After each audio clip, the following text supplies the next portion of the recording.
Halo, selamat malam teman-teman semuanya. Ketemu lagi dengan saya, Imam Suharjo. Kali ini kita akan membahas tentang statistik dan probabilitas dalam hal ruang sampel dan kejadian ya. Sebelumnya, Assalamualaikum warahmatullahi wabarakatuh. Jadi di sini, di dalam ruang sampel dan kejadian ini, yang perlu diketahui adalah yang pertama adalah ruang sampel ya. Ruang sampel ini adalah sebuah himpunan kemungkinan dari sebuah percobaan. Nah, biasanya disimbolkan dengan sebutan S ya, semesta. Nah, yang paling umum biasanya menggunakan dadu ya sebagai gambaran ya, atau misalkan koin juga bisa. Jadi kalau kita punya dadu, di situ ruang sampelnya adalah semua kemungkinan dari dadu-dadu yang mata dadu yang ada ya. Jadi mulai dari 1 sampai 6 karena ada 6 sisi, atau kalau kita menggunakan mata uang logam itu ada 2 sisi ya. Biasanya sisi gambar atau sisi angka. Nah, ini adalah ruang sampel ya. Jadi semua kejadian atau disimbolkan dari dengan S ya. Jadi semua kemungkinan yang ada dari sebuah kejadian. Nah, ini tadi kalau dadu, kalau dibuka gitu ya ada 6 ini ya, berarti tidak mungkin ada mata dadu 7 kan gitu ya, atau mata dadu 0 ya, karena paling kecil adalah 1 dan paling tinggi 6. Nah, misalkan kasus yang tadi adalah kejadian. Nah, kejadian dari suatu pelemparan mata dadu itu pasti menghasilkan salah satu dari dadu ini ya, dari angka apa, titik-titik ini ada berapa, salah satunya. Nah, kalau tiap satu kemungkinan, karena di sini ada 6 ya, berarti masing-masing punya peluang yang sama. Atau kalau yang ditanyakan bagaimana peluangnya jika yang muncul adalah ganjil ya, atau genap gitu ya, atau lebih dari sekian atau kurang dari sekian. Nah, maka kita bisa hitung dari peluang yang muncul ya dari kejadian ini. Nah, di dalam peluang ada juga kemungkinan yang terjadi, yaitu sebuah irisan. Irisan ini merupakan gabungan dari dua buah kejadian ya. Nah, ini disimbolkan sebagai seperti ini ya. Dalam diagram Venn tadi ada semesta, semua titik-titik kemungkinan yang ada. Ini contoh pada kasus yang lain ya, bukan dadu. Di sini ada 1, 2, 3 dan seterusnya sampai dengan 11. Ini ada semestanya tadi atau ruang sampelnya.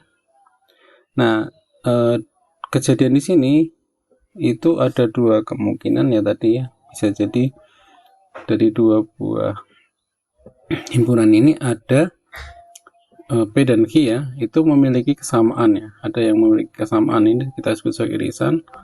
Atau kalau secara keseluruhan keduanya ini kita sebut sebagai gabungan ya. Ini yang gabungan, ini yang irisan. Yang tengah ini irisan, kalau gabungan berarti semua di sini kecuali yang di luar ya. Di luar sini adalah ada 3, 8, 7 dan 11, ini berarti bukan gabungannya. Nah, di samping itu kita juga akan ketemu dengan permutasi ya. Ada permutasi dan kombinasi nanti. Nah, permutasi itu jumlahnya lebih banyak gitu ya.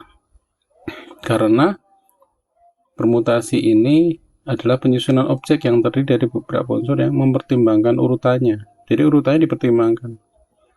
Nah, pada kasus yang nyata, mana yang permutasi, mana yang kombinasi itu kita sendiri yang harus memilah ya, melihat apakah itu permutasi ataukah itu kombinasi.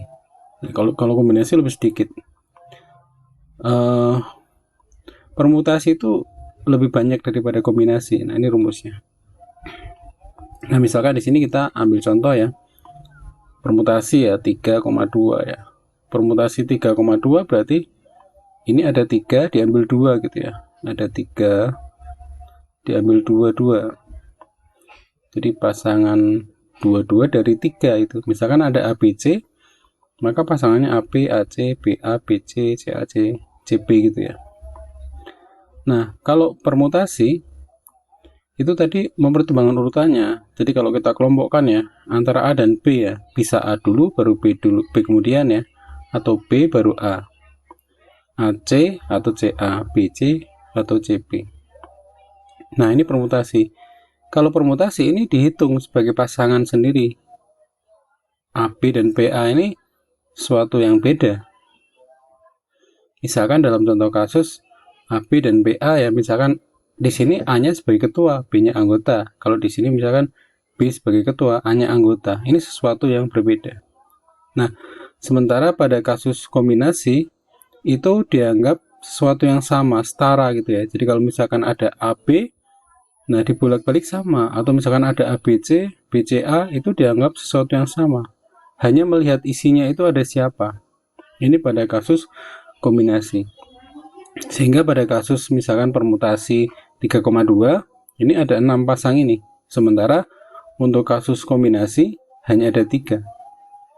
Karena AB dan BA ini dianggap satu, AC dan CA dianggap satu juga, BC dan CB juga dianggap satu. Nah, ini rumusnya untuk permutasi N diambil R ya. Jadi misalkan N tadi di sini ada 3, R-nya diambil 2, berarti di sini 3 faktorial dibagi 3 dikurangi 2 faktorial. Ini yang permutasi. Nah, ini contoh permutasi. Misalkan terdapat 6 orang yang akan dipilih menjadi panitia dengan 4 orang ya. Berapa banyak terpilih orang tersebut? Ini permutasi ya, contoh permutasi. 6, 4 ya. Nah, kita bisa hitung. Nah, yang kedua adalah kasus kombinasi tadi. Nah, kombinasi tadi itu penyusunan objek yang dari beberapa unsur yang tidak mempertimbangkan urutannya. Jadi tadi misalkan ada 1, 2, 3, asal ada 1, 2, 3, meskipun urutannya 2, 3, 1, 3, 1, 2, ini dianggap sama ya, 1, 2, 3. Nah, perbedaan antara kombinasi dan permutasi tadi, berbedanya tadi lebih sedikit karena kalau yang permutasi tadi N dibagi N minus R faktorial, nah nanti kalau yang kombinasi itu masih pembaginya itu dikalikan dengan R faktorialnya.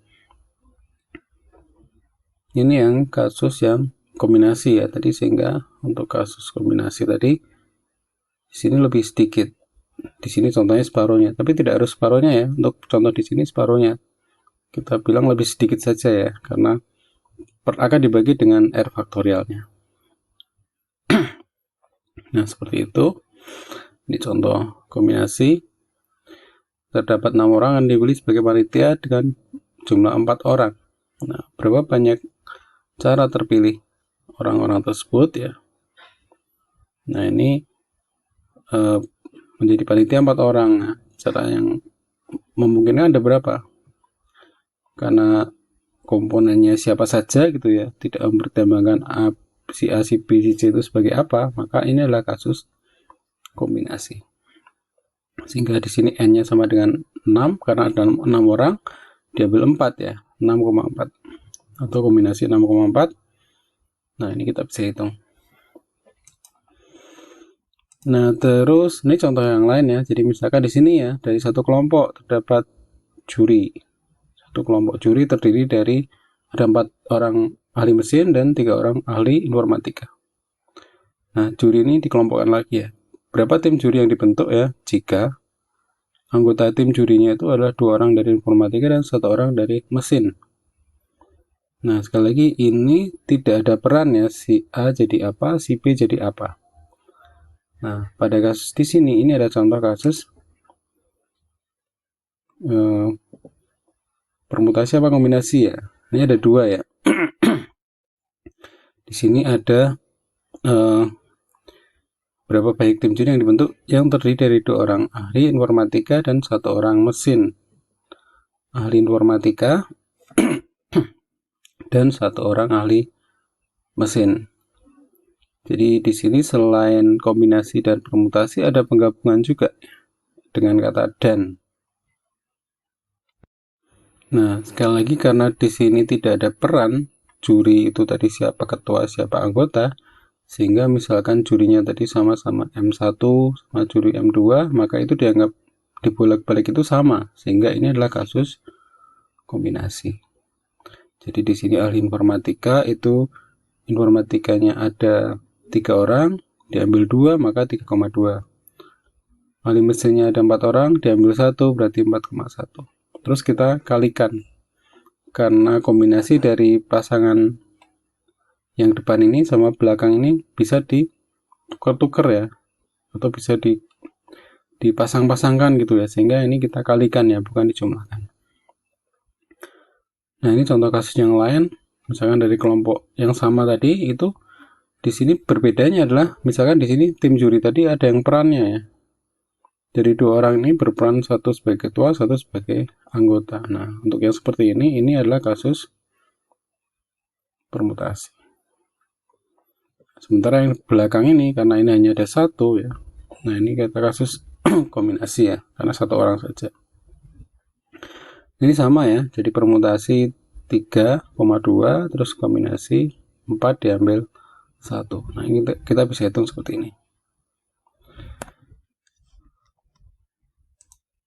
Nah ini ilustrasi saja sebagai tambahan tadi. Misalkan tadi ya, satu kelompok tadi ada M1, M2, M3, M4. Nah ini tim juri dibentuk dengan 2 orang anggota, ahli informatika dan ahli mesin. Jadi 2 orang tadi perannya itu sama ya, sama-sama anggota. Misalkan tidak ada ketua, maka ini adalah kasus kombinasi. Jadi 4 diambil 1 ya, jadi 4,1. Terus ini ada 3 diambil 2 ya, berarti ini kombinasi 3,2. Nah kalau di Excel kombinasi kita bisa menggunakan rumus ini ya, combine ya. Combine misalkan 3,2 gitu ya. Kalau yang di sini sama ya, combine 4,1. Nah, kalau yang kasus yang permutasi tadi itu kita menggunakan permut misalkan 3,2 ya. Maaf ini double. Nah, permut. Nah, seperti ini. Lebih banyak ya untuk permutasi. Jadi permut untuk yang kasus permutasi, kalau kombinasi menggunakan combine.